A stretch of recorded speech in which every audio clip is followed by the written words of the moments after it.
In a city that is much warmer than ours right now. And that's right.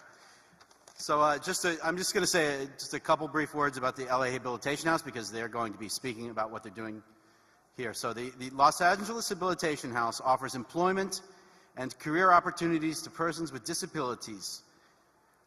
Their mission is to create and maintain job opportunities for persons with disabilities that will help them to develop, express, and apply their talents and maximize their contribution to the community and society at large. In the future, they will provide support services for senior citizens. And there's a beautiful exhibit at the upstairs in the balcony level where there are some panels and pictures and things that will give you a visual idea of what they do, and I think we'll see a video in a second. But before they speak, we're going to read two quotes from the Pope, which are at the exhibit and which are very pertinent to the talk this afternoon. This is the first quote from Pope Benedict. Christian hope broadens the limited horizon of mankind, expanding it towards the true loftiness of his being, towards God. That charity and truth is the most effective force that is capable of changing the world. That the fundamental principles of social doctrine of the Church, such as the dignity of the human person, subsidiarity, and solidarity, are extremely relevant and valuable in order to support new paths of development in service to the whole person and to all humanity. The second quote. The times in which we live confront us with the large and complex problems, and the social question has become an anthropological question at the same time. In the recent past, ideological paradigms have been shattered that proposed to be a scientific response to that question. The contribution of Christians can be effective only if knowledge of faith becomes knowledge of reality, the key to judgment and transformation. What is needed is a real revolution of love. So now Nancy and Guido will share their experience with us.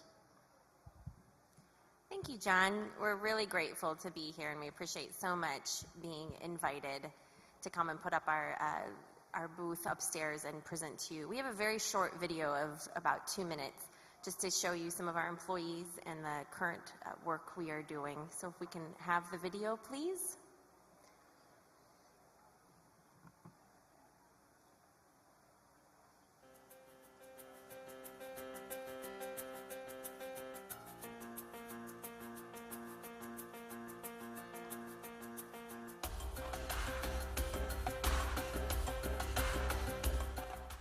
LAHH is a nonprofit business that was started by Guido Piccarolo and Nancy Albin.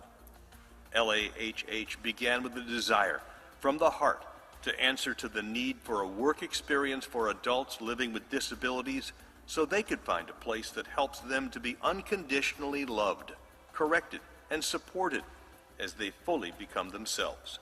I do have people that are around here that treat me with respect, and I'm glad to be here. Great group of guys that we work with, and everybody gives 110% every day. In 2008, we trained and added 3 staff members. 2 years later, we are 12 strong, servicing 5 businesses which have more than 160,000 square feet of office space. And now we want to provide additional work opportunities for persons with other disabilities. We are now preparing to provide document scanning, physical storage, and secure document shredding for our current contracting customers. With this provided service, we can employ persons with different types of disabilities, such as those with mobility challenges. We have the operational support in place. Therefore, we are ready to ask you to join us in this new opportunity. And now we need your financial support.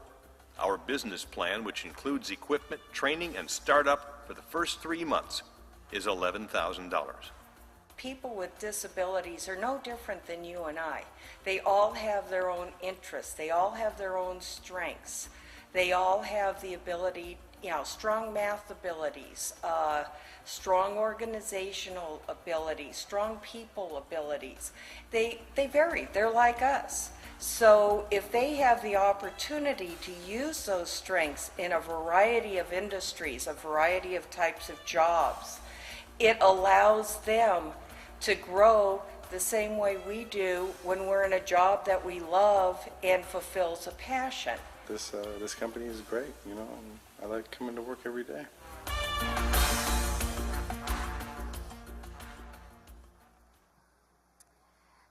So that gives you a little bit of an idea of the work that we're doing in Los Angeles, California.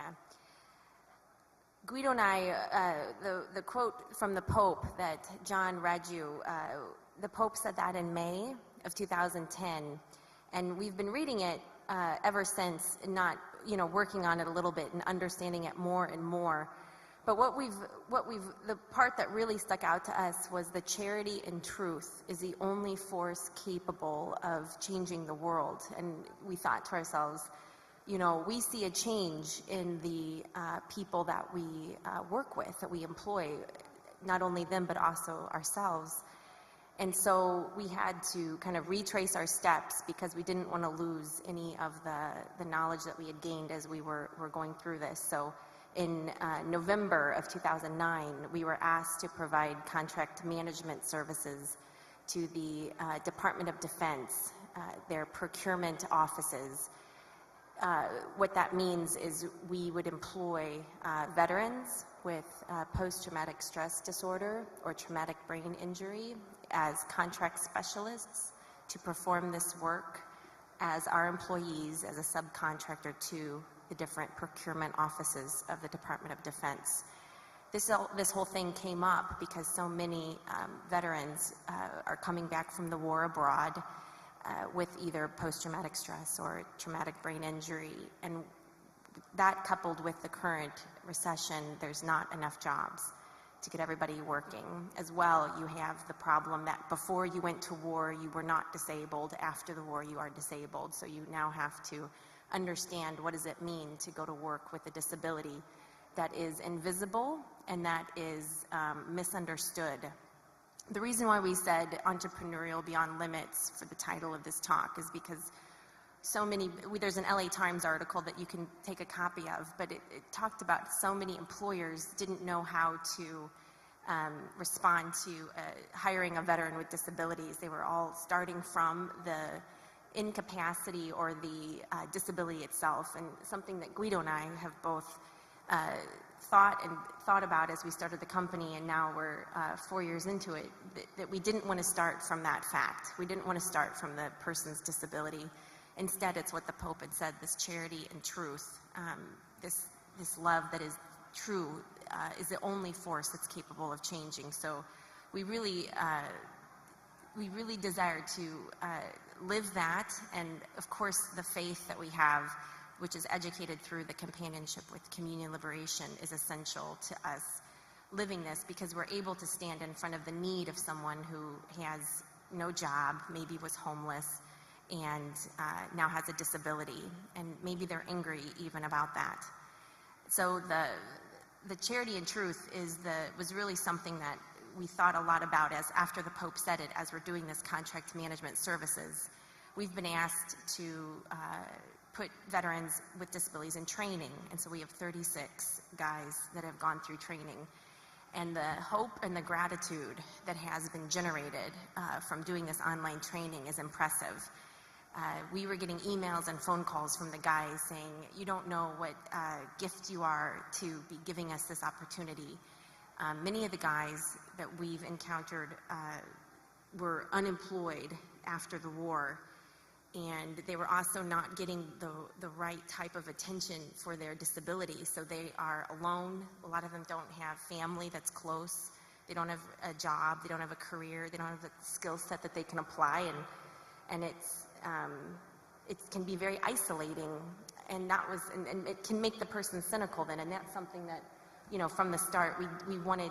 The reason why the name House is in our name is because we wanted to be that place that helped a person be awakened to their desire and their desire for truth, for beauty, as the gentleman before were saying, for love, and to prevent that alienation, that cynicism from setting in. And so we said yes to the contract management services opportunity, not knowing a lot about it, but the hope and the gratitude, I don't know about you, but I cannot generate for myself hope, and I cannot generate for myself gratitude. It's something that happens to me. It's something, a person or something that's in reality that provokes that out of me. And it's really been, we are grateful to be in front of these men who are challenged and who are alone, but they stop conceiving of themselves that way after they've done the online training and they look at the opportunity ahead. But I want to stress one point what Nancy was saying now, and starting from actually right now I feel a great disproportion talking to you, and especially yesterday after I listened to the presentation about the financial crisis, and having someone that employs has a responsibility for more than 10,000 people. When I was listening, I felt what is what I'm doing, because ultimately, we as a business owner, we have a responsibility, and responsibility also towards the people. And when Clara said that exactly in her company work about 10,000 people, and I felt that there is no difference in employing 10,000 people or one person. And because the point is what animates me, ourselves, as to be in relation with another person. And sometimes I think that in front of what we have been given, now we have 9 employees that are working with us, and about 18 veterans that are in training.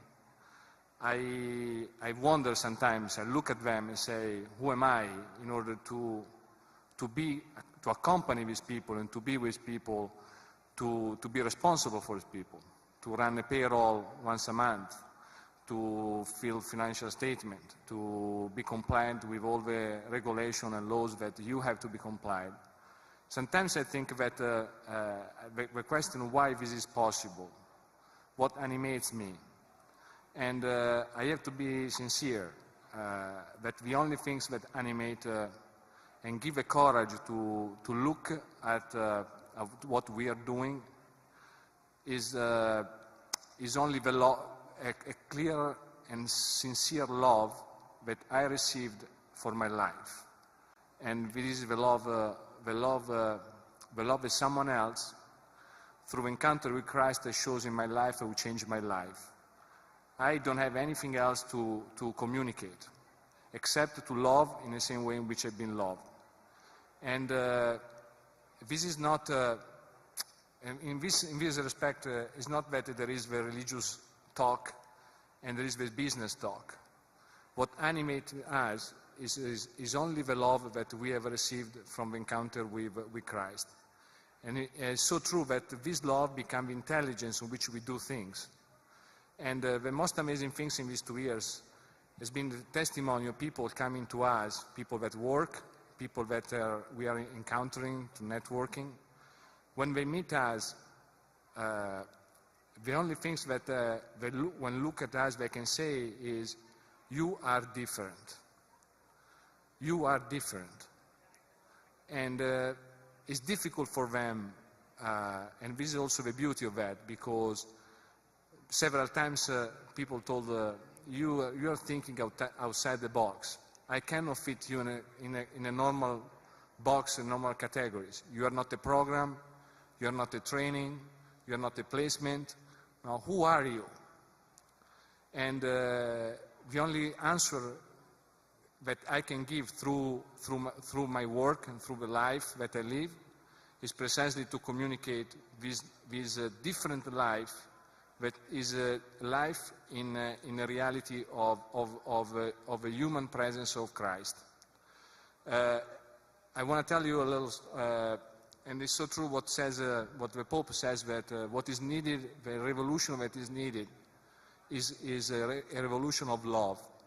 because only through love you change your life and you change the life of other people.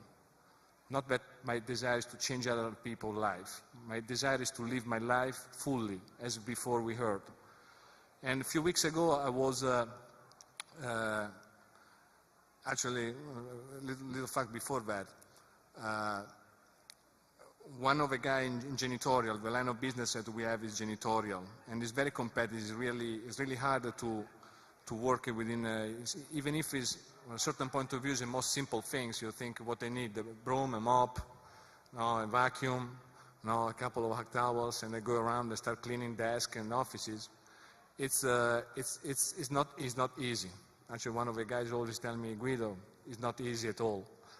And also because in terms of a business is labor intense, and everything is based on clearly on productivity and time.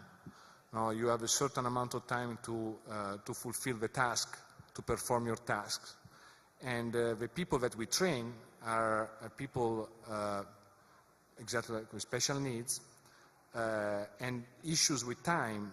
Time issues are really clear. Something that I'm able to do in probably 10-15 minutes. Now sometimes it might require, for them, about 25-30 minutes.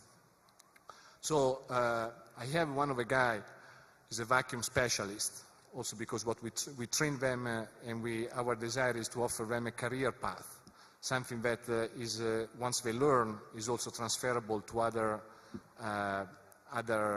jobs. They can learn that, and one day not working just for us, but going to work in some other places.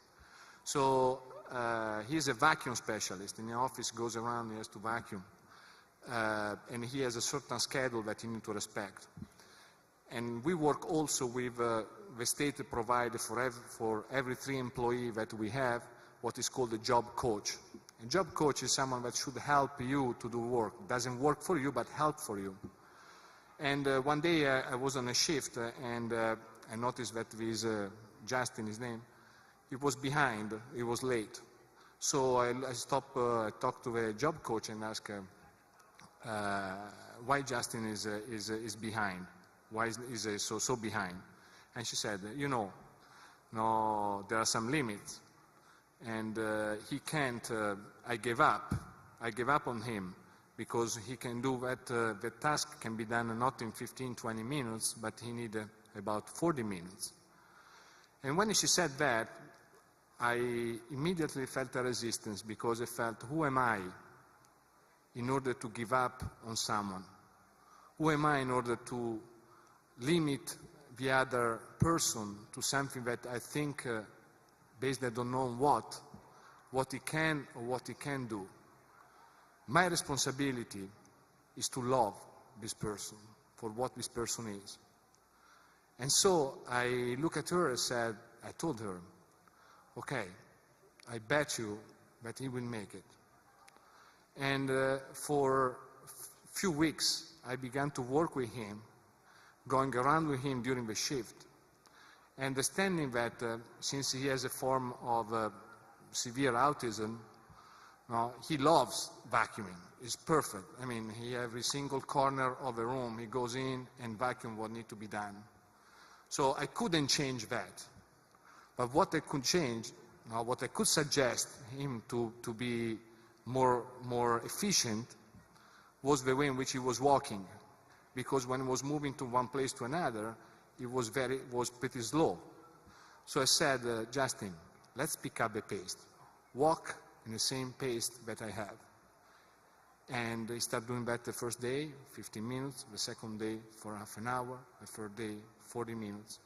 And at a certain point, you understand there is a different pace in which he can work. And he began to do that. And what he was doing before in 40 minutes, he's able to do in 15-20 minutes. Did I go to school? Did I learn a specific program? And did I ask him to do something special? No. I sincerely accompany him like someone accompanying my life.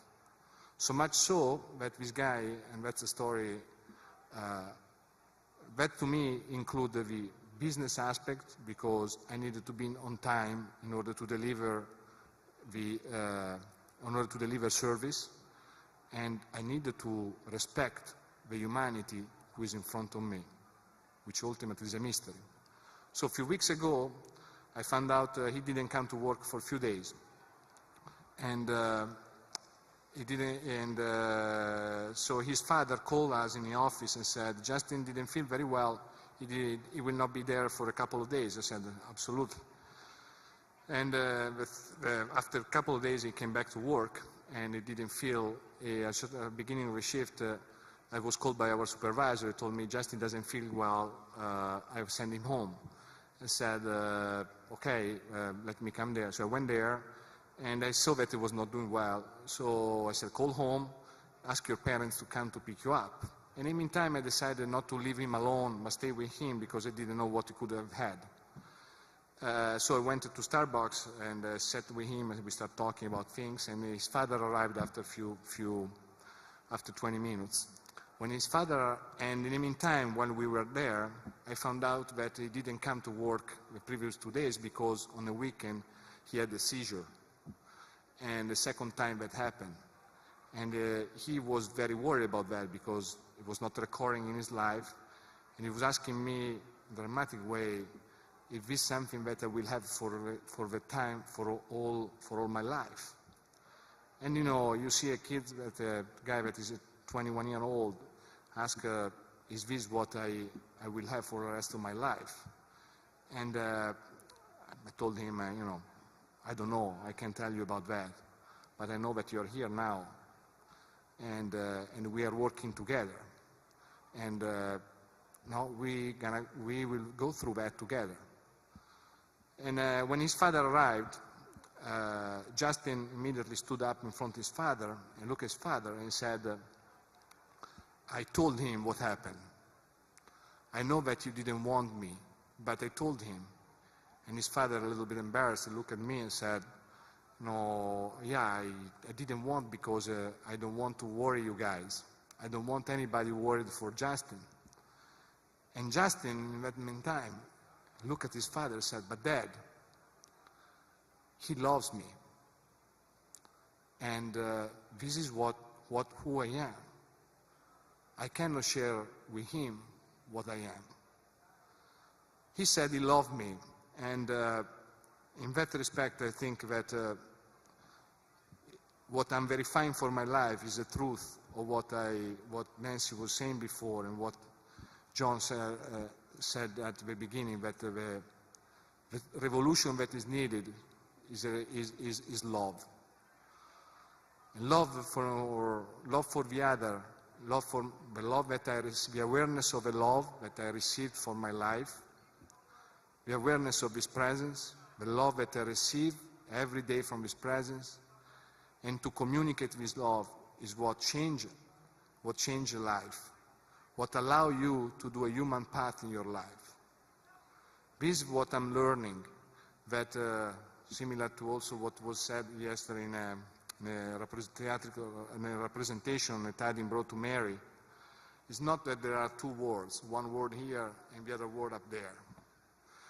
The possibility for me to live, to do business, to stay in front of a drama, of a limit of the other, is not the capacity that they have, but it's this faith that becomes a way to look at reality. And I'm very grateful. Again, don't know very well what. Sometimes we look at each other, and and the only question to ask is to remind each other who loved our life. What is that? Where is the treasure of our life? And communicate this treasure, in fundraising when it's needed when we need to do fundraising, which is the things that is most difficult. And when we go to meet the CEO of a company that are $100 million, and we are there with our $150,000 budget per year, and what the courage where it comes from the awareness, the recognition of this love. The last things that I no, I want to say is that it's very clear for us that it's not a program that changed my life, but has been a true and human companionship. It's very easy to go around and find people that find people that already have decided what you can do and what you can't, and they don't bet on your freedom. They don't bet on who you, on the fact that you are mystery. I think that in our little way we are fighting also this battle. Many of the veterans that are coming back, they are considered as a problem. And we scare people sometimes because we say we want to work with these people. Oh my gosh, are you serious? I mean, who make you to do this? How is possible that this is going to be a big pain. And if we are not scared about that, and we don't know very well what that means, it's not because we know already the answer, but because we live this adventure of faith in life, which is exactly the awareness that Christ is present in our life. And we see that because the change that happened. A guy, and I'll finish here, a guy that came back from Iraq, and I love to remember that because he came on the edge of being being homeless, and he started as a supervisor in our company, and a few weeks after he found out that he didn't know post-traumatic traumatic brain injuries, and we didn't know, he didn't know, he found out, and when he found out, the reaction was not trying to fix his problem, but to acknowledge that he is the same need that I am, need for meaning, a need for beauty, the need for love. And so we decided, since he couldn't do a supervisor in janitorial, we told him, hey, help us in our office in writing some grants. And that's what I mean, what we meant when it says intelligent of faith became intelligence to look at reality, because we didn't send him not to a specific program or to get certain central prescription, which I think were totally fine. I mean, I'm not an expert, I'm not a doctor, so I have no idea about that. But we told him, you might not be the physical work. Stay in office with us, helping us to write grants. And after a month that he was writing grants, he came back to us and told us, because of the way in which you look at me, because what you ask me to do, I'm finding out that I have some talents. Remember yesterday, I don't know if you were here, but it was very interesting that in a presentation someone said, we valorize, we hire the people that have the most talent, and we valorize this talent. I was wondering, what about if someone doesn't know what the talent is? You still have to give an opportunity, because you might not know what I didn't know in my life, what were my talents. I don't even know if I still have some, but it's not a matter of you have or you don't, or who you are, and what constitutes your heart. So he told us, I found out what my talents are. I loved, before going in the army, before being in Iraq, I loved writing and reading. And I always want to be a writer and always to go to school. And I thought that after the service in Iraq, I lost it. I lost this talent, I lost them. And, but because I started writing for you, I found them back. I found that I still want to write. I still want to be, to read. And I want to go back to school. And for us it was a joy, because I didn't determine what was his future. I didn't make a calculation on how much money he would have brought to me, to us, how much he would have collaborated in terms of productivity. But we loved him.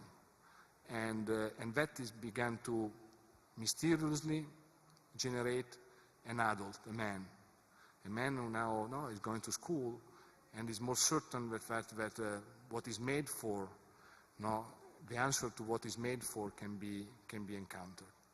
So we are grateful for who we are. We're grateful for for what we have, and I think that the question that we have is really to be faithful and to remain in this revolution of love that happened to our life every single day.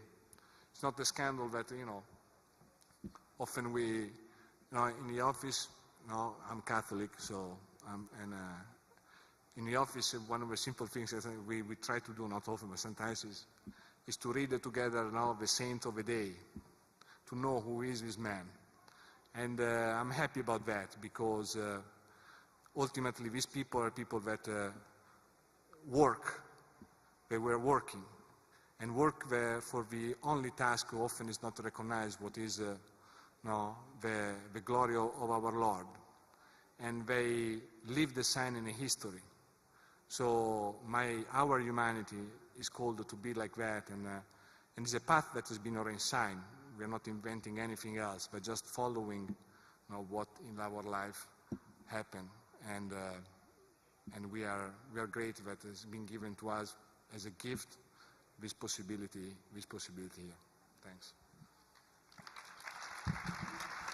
I think there's I just want to give one quick thing, because I mean, your story is so striking. What you said is very beautiful, but there are like hundreds of stories they could share with you. So one of the things that really struck me when I was speaking to you guys over the summer is that the families, even of the people who come in, because these families will go to office after office after office, and then they walk into your office, and even the families of the people who are being helped almost immediately sense something different. Can you just, we have a couple of minutes. Can you just say something about that? It's so striking to me. So. Sure. Thanks, John. Today is Sunday, so we came here on Friday. So Wednesday of this past week, I was in the office and we were having a lesson from Contracting 100, Shaping Smart Business Arrangements, Lesson 4. We were going over decision making, how to make a decision. It's one of the courses within the online training that our veterans with disabilities are taking. And so we were in the review process, and one of the young men is named Matt, and Matt was in for the lesson, and his father had driven him in. It was after the lesson that his father was standing around and wanted to speak with me. I could tell, so I went over and I said, "Hey, how are you, Cliff? Happy New Year, what's going on?" And he just really started in about the previous weekend, how he was with some other families who have, young people with disabilities, and how he could bring me, 6 to 10 other people around Matt's age who just sit at home on the couch all day. And he said, what you guys do is so essential.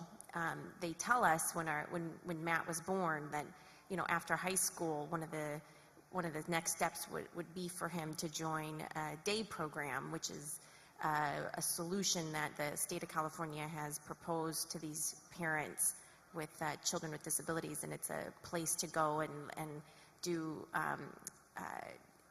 do tasks and other things surrounding maybe arts and crafts or recreation, and albeit good things in and of themselves, but for those who really desire to work and want to take on the risk of working, there is not that option.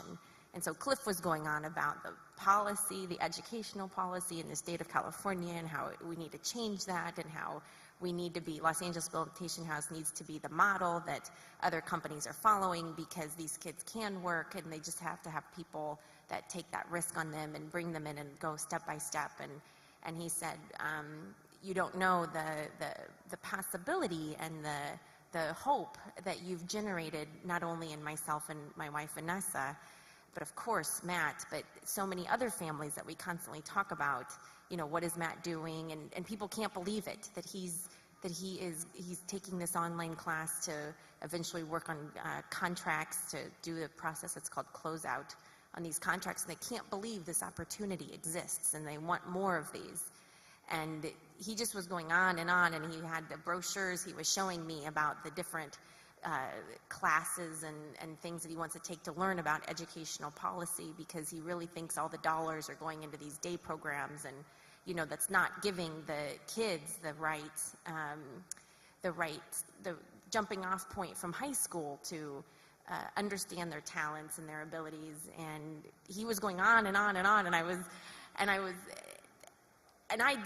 I've maybe talked to Cliff 3 times, and we're grateful to have Matt. And this is not Guido and I understanding the educational policy of the state of California. We're really, really from the day one, we want to employ people with disabilities, and the families. The father, he's on fire about this, and you got to ask yourself, what makes this guy so hungry to take on the state of California educational policy? I mean, it's you look at each other and you say, this is, I don't know anything about educational policy at all, and he sees something that we're doing for his son, and his son staying with it and learning and growing, and he wants this for so many other people. And like Guido said, we're grateful. We're just extremely grateful to be in front of what is happening, and to be educated to ask, to be helped to follow, because the last thing we'd want to do is create something, from something that's not happening in front of us. And it's a very clear message that we receive every day, the importance of, in the education we receive, and just asking, and the help that's given by following. I don't know if you want to say. We have a minute, Angelo? Go ahead. Last year we had our first open house. We invited people to see the work that we were doing, and we don't know now. And most of the people that came came also the parents of our employees. And we'll never forget that, because one of the father was the first time that I met him. The father of one of the guys came to me, and really with tears in his eye, and he didn't know me, and I didn't know him. I mean, and ultimately I'm the employer of his son. And he looked at me, looked at us, we were there, and he said, I tried several things with him, and in order to make him work, and I always I never succeed. At a certain point, I also took him to work for me, and it didn't work. So I said, what you are giving to him is something that myself, as a father, I was not able to give. Said, what you're doing is heroic. And he moved me that, because, and again, who am I in order to just listen to something like that? But more than that, I thought for a second, and I think I told him, it's not that I'm giving him, I don't know if I'm giving something to him or not. I know that I'm sharing with him the most precious things that I have in life, which is the love of Christ. And I told him, he's a Jewish guy, and I think he understood what I meant, because he, in a relationship with his son, he saw that there was something else, that was not only his work, something so precious that not even you, as biological father, you can share. And that, I think, is it's not something to glorify me, that glorifies me and myself, but give glory to the only task which is worthwhile for me to live, which is the task of communicating and witnessing that Christ is real and present in life. Well, thank you both very, very much. I mean,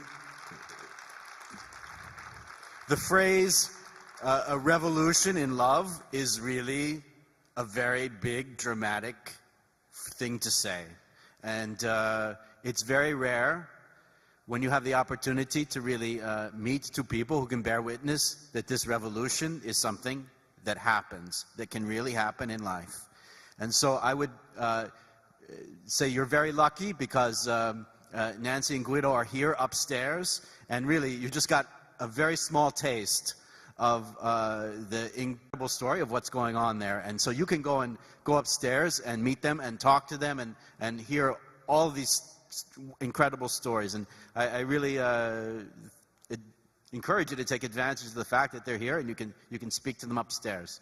So thanks again. And just like to remind you that the next event will be happening in this room at 5:30.